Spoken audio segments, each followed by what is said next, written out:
Hey everyone, it's Peter Kerr from Rock Daydream Nation, and today I've got a very special guest, Cherie Currie. How are you? Hey, Peter, it's so good to see you. I'm doing great. Thank you. Fantastic to have you on the show. Now, this is your final tour of Australia. We last saw you in 2016. Straight off the bat, what can we expect in the show? Well, this time I'm bringing my son's band. My son is going to be on drums because Sandy West, she really taught Jake drums very early on. I can't believe she's been gone since 2006. I mean, time just is flying by. But he's got a band called Maudlin Strangers, and Jake is the front guy. But when he backs me up on drums, it really feels like I'm on stage with Sandy West. There's just a great connection between me and him. So his band, including Nick Mayberry, who is an Australian guy who's just the greatest guitar player, in my opinion, ever. And so he gets to come with me, and it's a young band, and so it brings a completely different energy than 2016 with the band that I had then. So this is really going to be a lot of fun. Fantastic. I mentioned it kind of would get difficult to put a song list together. There are certain songs that the crowds will expect you to play, but there's some other songs that you must be sort of, you know, toying with. Do I put this in? Do I put that in? Yeah. Yeah, well, I kind of have learned by asking the audience, asking the Runaways fans what their favorite songs were. So I've kind of have my catalog of songs that I just know everyone loves, and I am going to be putting in a couple of my songs off my solo record, uh, Boulevards of Splendor, that Matt Sorum produced, and Yes, it's such a good record. So we're going to do a couple of those. But I'm the only one that does the Runaway songs really now, and absolutely. yeah, so it's Absolutely. really fun to do that. I had so wished that Lita and Joan got along well enough to have had some kind of a reunion, but it just doesn't seem like that's going to happen. So that's Yeah. too bad. Yeah. Did it ever get really close that you were going to get a reunion, or was it Oh, always yes. at arm's length? Oh, no. In fact, it was 27 years ago, 28 years ago. In 97 is when Lita reached out to me and Sandy to get Joan on board to do a reunion. And believe it or not, we got her on board, but Lita just didn't get along with Kenny Laguna. And once Kenny had gotten a record deal for us, and they were putting together this whole tour idea. And we had our very first conference call, and Lita just freaked out. I mean, she just said, "I'm sorry, I can't do this." It was like, wait a minute. It was your idea. We made this happen because you wanted it. And she goes, "Well, I'm a household name and I don't need any of this," meaning she didn't need to work with Kenny. So that was it. But it was very, very close. And then after the Runaways film, Lita wanted again to do a reunion, but Joan, I think she kind of learned her lesson a little bit from the last time. So, if they got along better, it would happen, but it just doesn't seem like that's going to happen. Do you think the best bet to get you guys back together in some form is if the Rock and Roll Hall of Fame um, inducts you? Do you think That that's a would be, oh, sure. possibility? You'd get up back together? Oh, sure. I mean, I'm the only one that's played with all the girls. I mean, I've played with Joan, Mm, Lita, Jackie, Sandy. mm, I'm the only member that has played with all of the members since we broke up. yeah. Um, I think that absolutely Lita and Joan would do that for sure. Yeah, it seems Yes. inconceivable that Joan's in, but the band that actually made everyone's name is not. Is that a bit of a head scratch for you that you don't think they're in? I mean, you've influenced so many bands.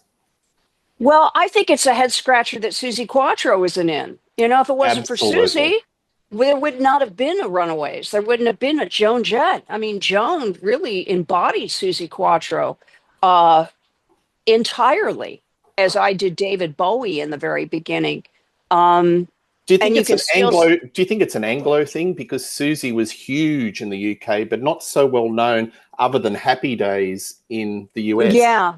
Yeah, I know. I don't understand it because to me she was everything. And I mean, I would wait in line for her albums and all that. And, but I always thought she was far bigger than I guess she really was in the US. But I, been a diehard fan ever since I was 14. So, Yeah. So yeah. when you had bands like the Go-Go's and maybe later in the 80s the Bangles, did you think For the Grace of God Go I?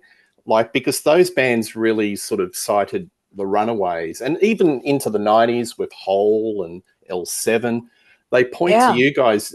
Are you gratified that all these artists have cited your band as a major influence? absolutely.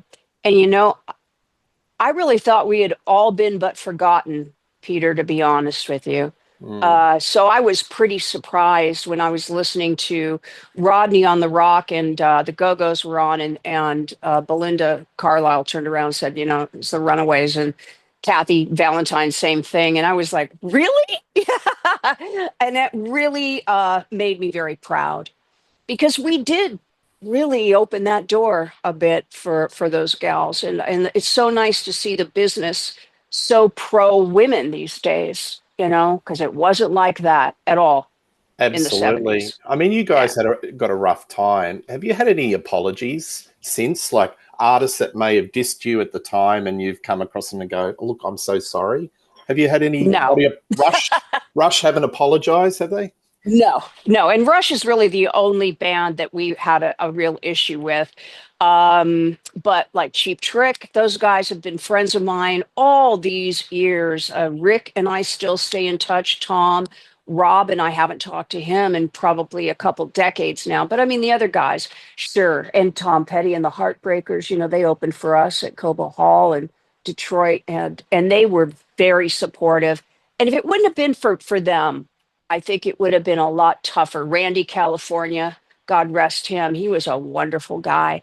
The guys from Boston, the band Boston, incredible. So we had really only one band stood out as being not so kind, and that was Rush. But you know what's 50 years ago? What are you gonna do? Yeah. Right. You gotta forgive, right? You got to forgive and forget. You got to forgive and forget. Right, Hey, we've got for to talk sure. about Cherry Bomb. That song just keeps on keeping on. Why do you think this particular song transcends multiple generations and just keeps on going? Oh wow. I think it's because anyone can sing it, anyone can play it. And I wrote the melody for that song, and I was too young. I was only 15. I didn't realize I should have got writing credit for it. And then when I was taking care of Kim Fowley, when he was passing away, I moved him into my house, and he admitted that was something that should have been done. But again, what are you going to do after all these years? But I think it's the fact that anyone can sing it, anyone can play it, and it just has this. It's an anthem to girls and boys that are coming into their own. You know, Yeah, just it's a punky song. It's great. It's a really great absolutely. tune. Yeah. Look, seriously, you just Google Sherry Bomb, and there are so many covers. It's huge in Japan. It's like almost Yeah, a pseudo national anthem. Just it keep on, is. it And just keep on going. I want to really thank Guardians of the Galaxy as well because they really, them putting that song in their film changed everything. It really did. But I fit every TV show just about that I could think of has had Cherry Bomb in it. Any, from the Family Guy to The Simpsons to, I mean, it was some other movie just licensed the song. And it's just been around uh, and loved for golly, like almost 50 years, Peter. So, and I Absolutely. think, yeah, yeah. I asked this question with all my interviews. There was a lot of tension in your band, primarily between Joan and Lita. Do you think creative tension or tension between band members can be good creatively or not? Well, I think it would be good if you weren't a kid, you know? I mean, I think that that was really what caused us to break up because we didn't have anyone helping us talk through these things. I mean, you know, you have to be able to have someone kind of maneuver you through these very difficult times in growing up. That's what the Runaways was, you know, our time of becoming. We were just teenagers. I mean, and girls, and you know how jealousy can change uh friendships and everything else, and if you don't have somebody that supports you and allows you to talk things through, then of course you're going to have what happened to us. But um i I don't think fighting is ever good, to be honest. I think it causes it's very difficult for people to get over those hard feelings. Ab- um Absolutely. yeah, so I Yeah. would much rather everybody just enjoying themselves all the time. Getting along. Hey, Yeah. when punk rock exploded in 1977, especially in the UK, did you sort of think, oh, gee, I can hear a little bit of the Runaways and a lot of these bands that were coming out? Actually, they were calling us punk when we went to the UK, and then I really saw what punk was. And it scared me, Peter. I mean, it scared me. These kids would come to our shows with freshly, bought pins through their faces. There's blood dripping, and it was just something like I'd never seen before.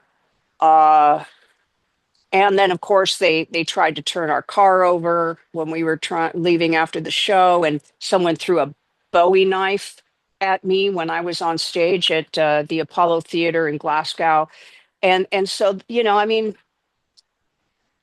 I don't know. The Runaways weren't really punk, if you understand what I mean. We were way too afraid.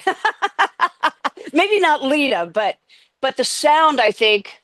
I don't know. I still think that the Runaways was just always just really simple rock and roll that Just rock anyone and could sing roll. and anyone could play. Right. Exactly. Yeah, punk's a pretty broad term, isn't it? A lot of people have been It is. labeled with it, but I guess you guys are just rock. Like you've got to be the garage, hard rock. It's like a mixing pot of a lot of different things, isn't it?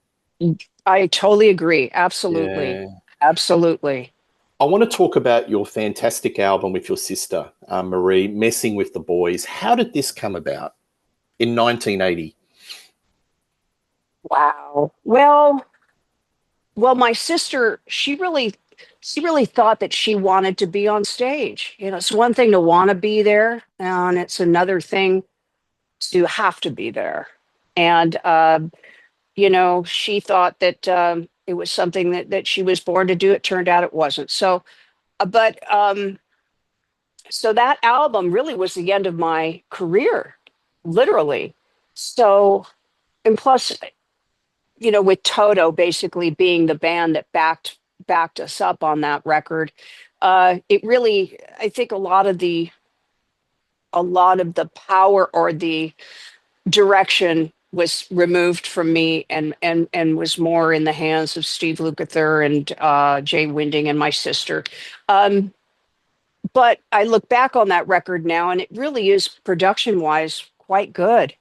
And but we never toured on it because Marie decided that she didn't want to tour after we had spent $250,000 on a record. And I knew that that was the end for me, unfortunately. But you know, you get over those things. You get over those things. I've been listening to it. It really holds up well, and you're right about the production. Was this a long recording process? Lots of takes? Was it really, in those olden days, it took a long time to do multiple takes on vocals?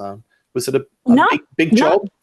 not really. I mean, you know, Toto, they were the number one studio musicians back in the day. Mm, So they just came in and they would cut the tracks, be done. And I think the album took us probably about a month and a half. okay. But then when it went into production, and we had, some pretty great engineers on it as well.